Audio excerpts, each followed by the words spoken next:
vous, Seigneur. Nous glorifions le nom de l'Éternel. Le Seigneur nous a donné un message à vous donner aujourd'hui. C'est pourquoi nous venons pour vous en parler.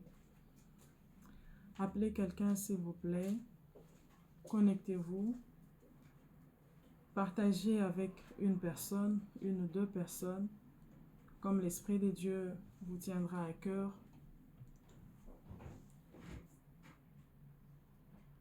Seigneur, merci, Père de gloire, pour ta bonté. Merci, Seigneur Jésus, pour tout ce que tu fais dans nos vies éternelles.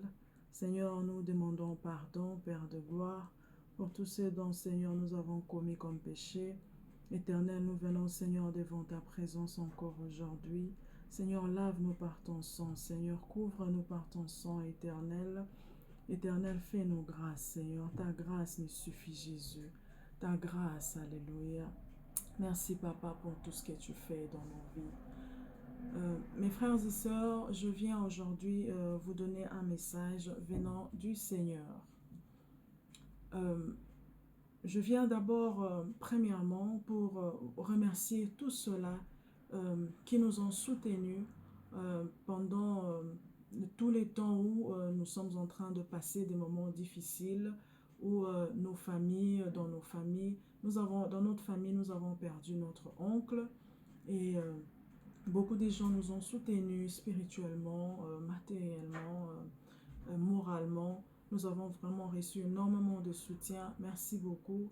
Bien que ce n'est pas encore fini, l'enterrement sera demain à Kinshasa. Vraiment, merci beaucoup pour votre soutien et continuez à nous soutenir. Dieu vous bénira. En tout cas, merci beaucoup. Je viens aujourd'hui, ce message, le Seigneur m'avait donné le premier message. Le Seigneur me l'avait donné le 10 janvier et le deuxième message, le Seigneur m'a donné le 19 janvier. Mais parce que nous sommes jusqu'à présent éprouvés, comme j'avais perdu mon oncle, je n'avais pas pu donner le message. Mais hier la nuit, le Seigneur est venu me parler encore. Il m'a demandé de donner le message. Et bien que j'étais encore je n'étais pas vraiment très bien et je n'ai pas pu donner cela. Et aujourd'hui, le matin encore, le Seigneur m'a réveillé pour me dire que si je ne donne pas le message aujourd'hui, comme j'ai pensé donner le message le lundi après l'enterrement de mon oncle, ça sera inutile le message que je donnerai, ça sera en retard. Alors j'ai compris que le Seigneur voudrait que je puisse donner le message maintenant parce que c'est urgent. Je sais qu'il y a quelqu'un qui écoutera le message et qui prendra une bonne décision. Donc, le premier message, je ne veux pas vraiment beaucoup commenter sur le message parce que j'estime que toute personne qui va écouter le message prendra le temps de prier pour le message, pour que le Seigneur lui parle aussi personnellement. Et le premier message, le Seigneur m'avait parlé le 10 janvier.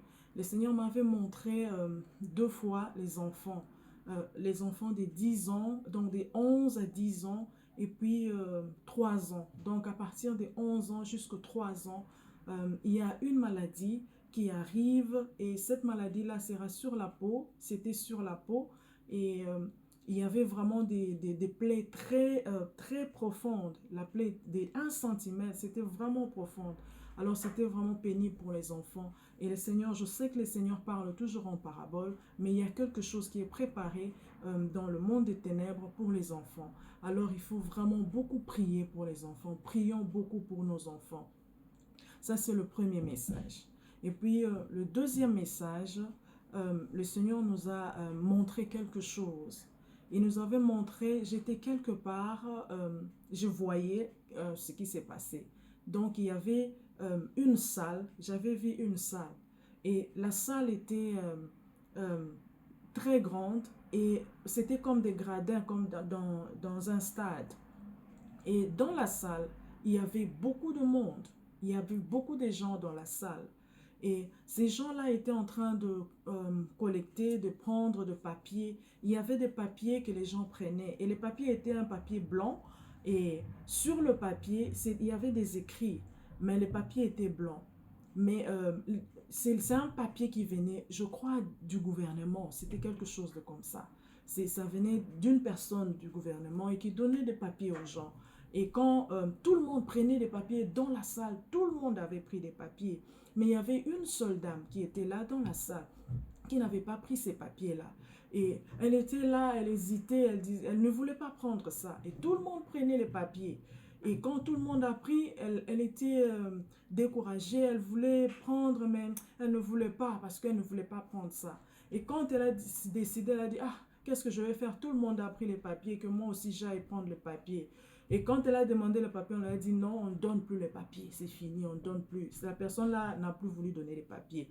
Et directement, elle a vu que, cette dame-là a vu que les papiers que tout le monde avait reçus, toute personne qui avait reçu le papier ne savait pas que, il ne voyait que le dessus où il y avait des écritures, mais en dessous du papier, il y avait quelque chose noir dedans. C'était dedans, mais on ne pouvait pas le voir, c'était par derrière. Et du coup, subitement, la femme a remarqué que la chose qui était noire sur le papier, c'était directement gravé sur la tête de toute personne qui était dans la salle, sauf cette sœur-là. Et quand elle a vu ça, et c'était comme, ça formait comme le casque. C'était une casque, comme une casque sur la tête de toute personne. Donc, quand on regardait la salle, tout le monde avait des casques. Mais ce n'étaient pas de vrais casques. C'était des casques qui ne pouvaient pas qui ne pouvaient pas protéger quelqu'un. Parce que de vrais casques, c'est vraiment avec de matière très dure. Mais cette casque-là, c'était en tissu. Donc, même si vous tombez, ça ne va pas vous protéger et personne ne pouvait remarquer cela. Les gens avaient ça déjà en eux sans qu'ils le sachent. Et ils pensaient qu'ils avaient les papiers en main, mais ils avaient déjà, tout le monde, la dame là qui voyait, ils voyaient qu'ils avaient ces papiers-là sur la tête. Et du coup, après, le Seigneur a enlevé cette partie.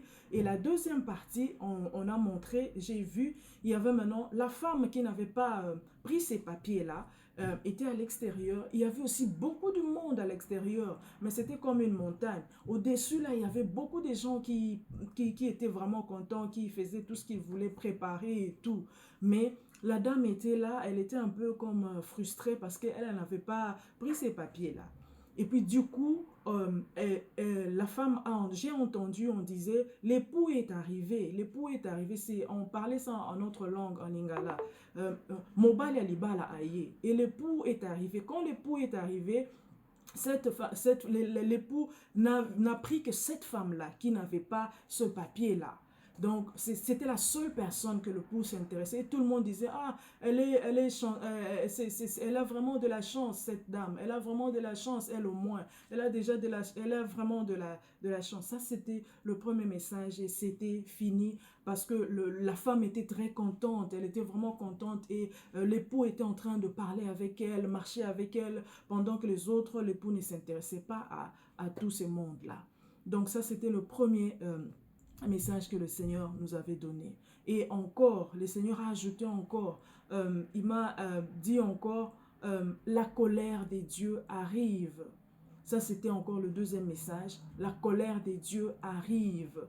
Et il a dit encore, je me suis réveillée, quand il a dit la colère des dieux arrive, je me suis réveillée, on a prié avec mon mari, et après, je me suis dit, ok, on va dormir. Je me suis rendormie encore et le Seigneur a parlé encore. Il a dit, la colère des dieux est internationale.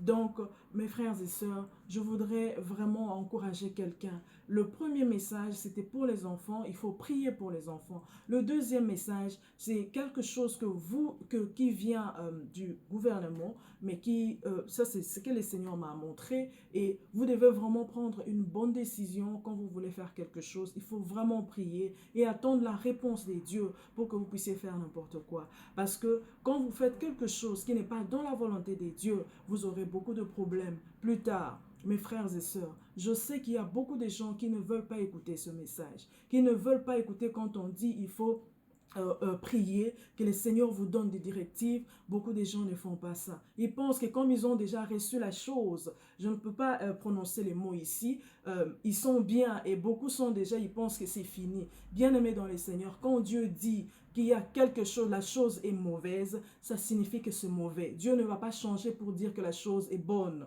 Non, Dieu ne change pas comme ça. C'est nous les hommes qui changeons, mais Dieu ne change pas. Aujourd'hui, je viens encore dire à quelqu'un, le Seigneur m'a dit, va parler de ce message aujourd'hui. Quand tu vas parler de ce message le lundi, comme je voulais faire la vidéo le lundi, après l'enterrement de mon oncle, le Seigneur a dit, ça sera en retard si je donne le message. Donc, ça signifie qu'il y a quelqu'un qui doit prendre la décision peut-être aujourd'hui, peut-être demain. Il doit prendre la décision. Vraiment, priez beaucoup. Ceux qui n'ont pas encore reçu la chose, priez beaucoup. Ceux qui priez que le Seigneur vous donne des directives. Mais quand le Seigneur dit que c'est mauvais, c'est mauvais. Et pour ceux qui ont déjà reçu, priez que le Seigneur vous fasse grâce. N'arrêtez pas de prier, s'il vous plaît. Priez pour que le Seigneur vous fasse grâce. Je vous en prie. Priez. Priez. Parce que Dieu est en train de parler. Quand vous avez déjà reçu la chose, ne pensez pas que c'est fini. Il n'y a rien qui est fini. Ça commence bientôt. Priez beaucoup pour votre vie. Priez beaucoup. Et pour ceux-là qui n'ont pas encore eu la chose, je veux vraiment vous encourager. Soyez ferme. Soyez ferme à votre décision. Parce que Dieu est en train de parler. Le Seigneur a dit, sa colère arrive. La colère des dieux arrive. Le Seigneur m'a dit ça le 19 janvier. La colère des dieux arrive. Et il m'a dit que la colère des dieux est internationale. Le Seigneur a dit cela. Et priez, je demande vraiment à quelqu'un d'avoir beaucoup de foi. Ces moments ici, tu dois avoir beaucoup de foi. La foi, c'est très important pour ce moment ici. Tu dois avoir l'obéissance en Dieu. Et il n'y a que le nom de Jésus qui peut te sauver.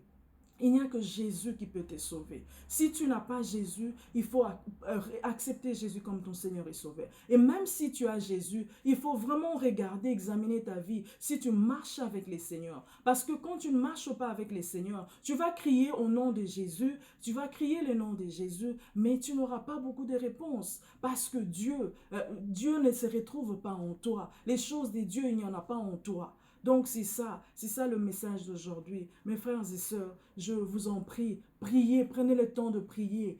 Cette semaine, priez beaucoup, priez beaucoup. Priez pour vos enfants, priez pour le message, priez vraiment. Je voudrais que chacun de nous puisse écouter ce message et puisse lui-même comprendre qu'est-ce que Dieu veut dire par là. Je ne voudrais pas inciter quelqu'un à faire quelque chose, mais je voudrais que quelqu'un puisse prier à Dieu et attendre la réponse des dieux pour faire quoi que ce soit. Attends la réponse des dieux. Ne n'agis pas comme ça. Attends la réponse des dieux et Dieu sera là pour toi. C'était ça le message d'aujourd'hui. En tout cas, merci beaucoup pour tous ceux-là qui vont écouter ce message. Je sais que ça sera un message difficile parce que beaucoup de gens qui ont déjà reçu la chose, ils ne veulent pas écouter. Ils pensent que c'est fini, ils sont déjà à quitte. Donc, ils sont déjà OK.